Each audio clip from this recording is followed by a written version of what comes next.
being in that Utah game early in the week, did that play a role? I suppose we'll find that out in short order. Adrian Wojnarowski joins us now. And Woj, since we've last spoken, obviously this game is postponed. If I said canceled, I misspoke. It's postponed, as is play for now. In the time since we've spoken, obviously you've been talking to people around the league. What is reaction to this unprecedented evening? Well, Scott, shock, and really how quickly this escalated from a phone call, a teleconference earlier today between the league office and the Board of Governors, essentially the owners, where I was told somebody on the call actually brought up the idea, should we just suspend play and stop? And they were told, no, we that's not necessary. That's a step we don't have to discuss yet. And the expectation among owners was that, and the league office was tomorrow, Adam Silver would announce that games would be played without fans in the arena, and that all changed this evening with Rudy Gobert. And now you're hearing from other teams, agents, players who've been in proximity of Rudy Gobert now who want to go and get tested. This is going to be a story, obviously, that keeps unfolding, unraveling as we move forward. But this is for the NBA, and I think all of professional sports. This is uncharted territory. And the fact that, as Royce Young just reported, both the teams, the Jazz and the Thunder, remain in their locker rooms. And I don't know if you know the answer to this question, but I'm just thinking out loud. Who's qualified to tell them they're free to go? Like, who does the NBA bring in that situation? And what is it that they want to find out before the players are allowed to sort of go back out into the world?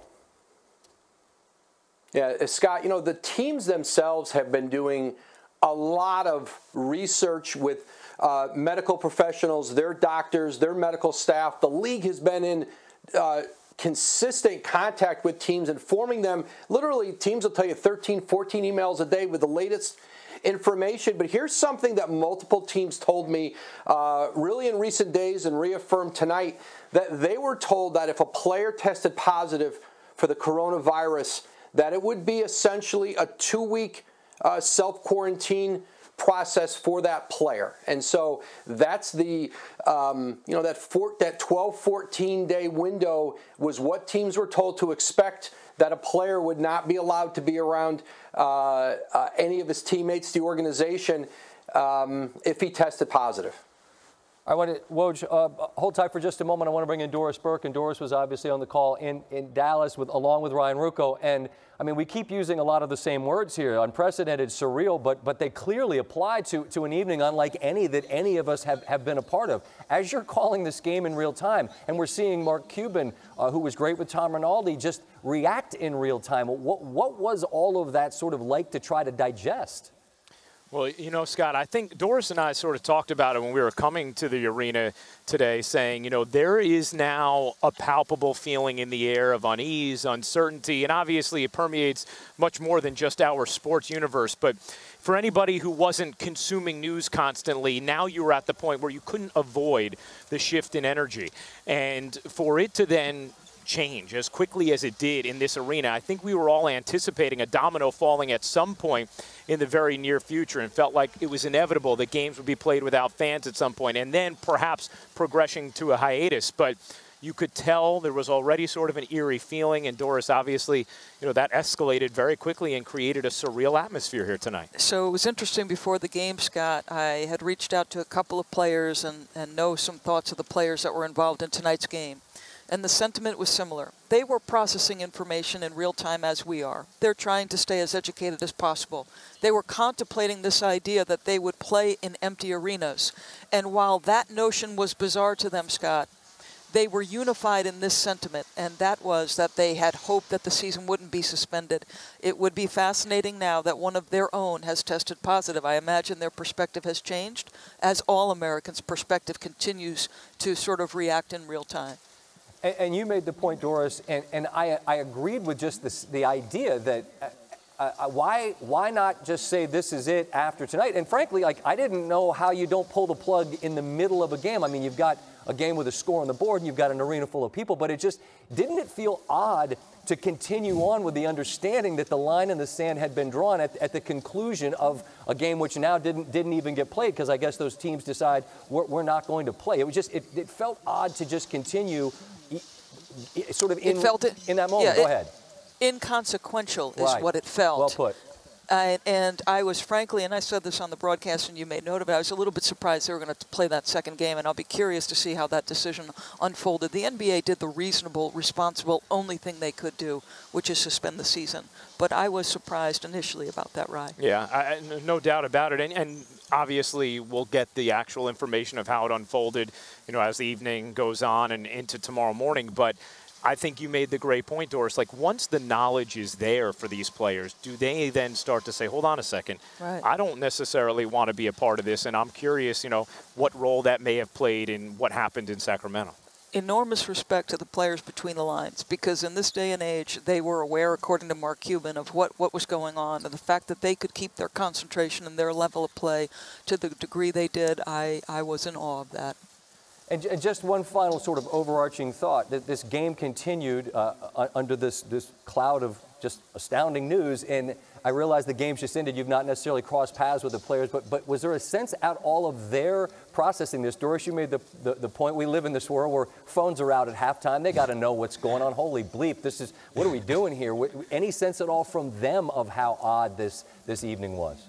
I thought at the end of the game, Scott, we took a shot of Mark Cuban talking with some of his players, and obviously we didn't have Mark mic'd in that moment, and we don't know exactly what was said, but just looking at the tenor of the body language, that seemed to be a discussion about the overarching events of this evening. And so, maybe during the flow of action, they were able to sort of put it in the back of their minds, but as the result was no longer in doubt, it seemed like it started to creep more into the reality of the players who were taking place in this game. Yeah, agreed. Ryan, Doris, thank you so much. A night obviously none of us will soon forget as we step aside from the NBA action for the foreseeable future. Thank you so much for sticking around for us. Thank you, Scott. Thanks, Scott. Well, obviously the news that Rudy Gobert was, we will assume, patient zero, if you will, within the NBA. That news came this evening prior to the fact that the NBA has suspended play for the foreseeable future. And in the past couple of weeks, if you're curious, where have the Jazz been? Well, they were at home in late February when the Wizards came to town, then on the road in Cleveland, in New York, in Boston, in Detroit, then this Monday home against the Raptors. Then this evening they were scheduled to play. Have come in contact with, so that's a concern, and that's why it's prudent for Adam to suspend the season until we get a hold of it and get a grasp of it. Evan Fournier, with a tweet just 15 minutes ago, was just on the phone with Rudy. He's doing good, man. Let's not panic, everyone. Well, I'm with you. It does sort of seem like the situation is, again, it's very quickly getting from point A to point Z. Royce Young back with us. Obviously, Royce had to interrupt our conversation with the most pressing news of the moment, which was that not just your game, but this game, for now, postponed. And I was talking to Woj, and I asked you the same question that I asked him. What sense, if any, do you have of who it is that's required to, in essence, allow these players to leave the locker room where they are currently held? The way I understand it, Scott, is until they're cleared, they can't leave. And I've asked multiple people at this arena when that might be. Could it be within an hour, 2 hours, midnight, tomorrow morning? Who would that and be, there's Royce? no sense of necessarily when that would happen. That's what I'm trying to figure out. Great question. Who is that? Like, I don't know if the NBA has somebody on call in Oklahoma City, like you're flipping through the Rolodex to find the coronavirus expert. Like, I'm not trying to be flippant here. I just feel like this entire situation is such where we have so little grasp on who that person would be that I'm just trying to figure out who that person is. One thing I could tell you is that we were even told here, because, there's some concerns about people in the arena, like what should they do? And they were advised it might not be a terrible idea for everybody to self-quarantine for 24 hours if you came in contact with a player or a staffer. And they even told us that they have the tests. If you feel like your temperature rises or you're feeling some of these symptoms, that we're supposed to contact them, the teams, meaning the Thunder, and they have the mythical test that we could take. So really what I could tell you is that it's all entirely unclear. And I think even for the players back there in the locker room, this whole thing just kind of popped up out of nowhere because, again, Rudy Gobert is in Oklahoma City. He was never at the arena, but he was prepared to play in this game tonight if the test had come back negative for the virus. He was going to play in this game tonight, and that's why there was some confusion pregame whether he was in or out. Quinn Snyder claimed that he misheard a question after he said Gobert was actually out. Then Jazz PR came back and said that no, he's still questionable, and then they ruled him out. And as we can deduce from what then unfolded after, is they were waiting on the test results. And once they saw that Rudy Gobert tested positive, they not only ruled him out, but then it put this game in question and therefore the NBA season in question. Royce, this is something I find interesting, and I refuse to do that thing on TV where I feel like people I try to make you a doctor, and I'm not being a doctor either. I'm just reacting honestly to the news that he felt well enough to play. I feel like in some ways that's sort of, I don't know, is that telling? I mean, obviously he's a young person who's in peak physical condition, and from what I've read and what I gather, these are not people that are most susceptible to the most dire consequences. But I just find it odd that he has this, and yet he felt like he was going to try to play. He wasn't incapacitated to the degree where that wasn't even a possibility. I'm just curious your reaction to that. No, that's a great point, Scott, and I think it goes to show kind of the surreal nature of all this. You know, I'm watching all these players warm up pregame. These are all the same guys that were on the same flight as Rudy Gobert coming to this game. And, you know, you just kind of watch this, how everything unfolds pregame. Now, Gobert never came out to warm up because, again, he was never at the arena. Mm-hmm. But you look at how he has, you know, across the league, it's not just this arena, but there's 34 players that Rudy Gobert has technically come into contact with from 3 different teams, the Celtics, Pistons, and Raptors. So this thing is complicated in a number of different ways. So everybody's feeling it in this arena. And, you know, again, I watched ball boys rebounding for NBA players. You know, they're touching the ball, they're passing it back to them. I'm watching all the people in the arena. There's players sitting over on the side watching film pregame, the same spots that fans will then later take their seats. So everybody, it's inevitable that you're going to touch the same spaces as everybody else. And so that's why there's really just no protocol. I mean, the NBA couldn't prepare for this clearly, but there's no protocol for everybody's how they're supposed to handle it in the aftermath either.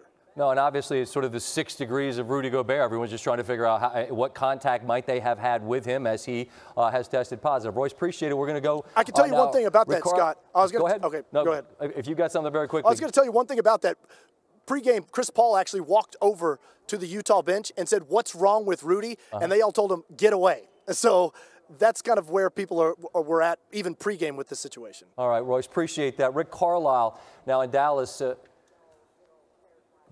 Beg your pardon, it's Mike Malone. Okay, we got Michael Malone, the Denver head coach, on ESPN, who is in the building in Oklahoma City from the game that triggered all of this evening. He's tweeting out prior to tip-off as the game was delayed. Chris Paul ran over to the Utah bench and said what was wrong with Rudy, and now they all yelled for him to get away. Now all the players are quarantined in their locker rooms being tested for the virus. More from Royce Young. I've been told that Rudy Gobert was never at the arena tonight, but in OKC. If he had been cleared of the virus, he was set to play. Good thing he did not participate, did not come to the arena tonight, but we will await word. You'd have to imagine further testing will be done to all those with the Utah Jazz and probably all those that have come in contact with the Utah Jazz. Let's just hope that there's enough tests in this country right now to make sure all of that happens. So the NBA has suspended play. We're continuing to get reaction from all around the NBA. Here's the head coach of the Charlotte Hornets, James Borrego. Yeah, I just walked in the locker room and it looked like, you know, people were on their phones and they were gathering the information right now. I have not spoken to Mitch or our medical team, so I have no, you know, updates. You probably have read and know more than I do. Yeah. Extremely surreal right now. Extremely surreal.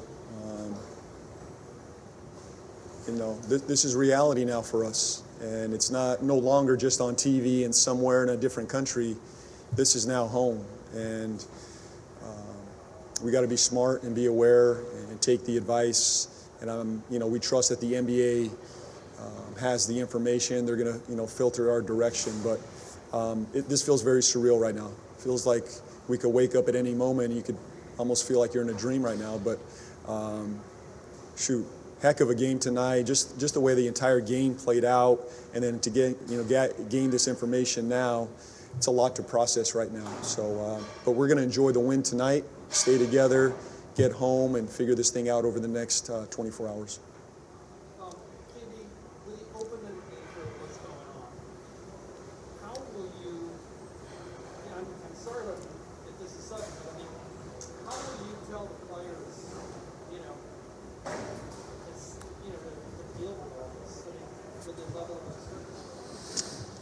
Well, I think that the first thing is we all have to stay calm and gather some more information. I think to settle us all, we need to gather just a little bit more information and give that to our guys at the appropriate time. I don't think we want to jump the gun and, jump to conclusions right now. I think the biggest thing for us is to stay poised, gather information, filter the right information to our players, not just what we're reading and hearing out in the, in the media. We've got to make sure that we're filtering the proper information to our guys. And, I think we're just going to have to we're on the fly here. I don't, over the next 24 hours, I'm sure we'll be communicating with our guys. Let's get home tonight, be safe tonight, and then figure things out as we go over the next few days.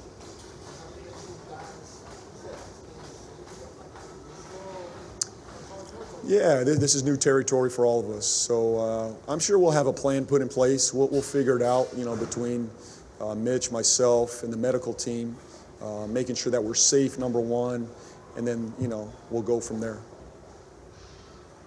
Thanks, everybody. All right, that's James Borrego. So, again, if you're just joining us, the NBA is suspending gameplay following the conclusion of tonight's schedule. There is still one more game that is on the docket to be tipped off just after 10:30 Eastern tonight. That is in Sacramento. It's an ESPN broadcast between the Pelicans and the Kings. We had been told as of a few moments ago that this game was going to go off as scheduled. However, there appears to be a delay right now, and there is some reporting coming in. Here is Sam Amick from The Athletic tweeting out the Kings and Pelicans appeared to have an issue here at the Golden One Center. Courtney Kirkland, one of the refs on the docket tonight, was part of the crew for Monday night's game between the Jazz and Toronto. Why that's significant is because, if you're just joining us, the NBA has announced that there's a player on the Utah Jazz that has tested positive for COVID-19. Multiple media outlets reporting that player at this hour is Rudy Gobert of the Utah Jazz. So we're still awaiting word on whether they will play that final game tonight between the Pelicans and Kings. As soon as we have more information on that, we'll pass that along to you. I just want to add some perspective to all of this as we bounce around and hear from players and coaches. Last night for TNT, I was covering the Warriors and Clippers game, and it is an incredibly uncomfortable situation that we are all in, asking players and coaches about something that nobody is an expert about or in right now. And we're hearing from James Borrego saying the right things. We need to collect more information. We need to take the time, right? That's one thing we're learning about this virus, is it often takes days or weeks to really develop and to see what is going on here.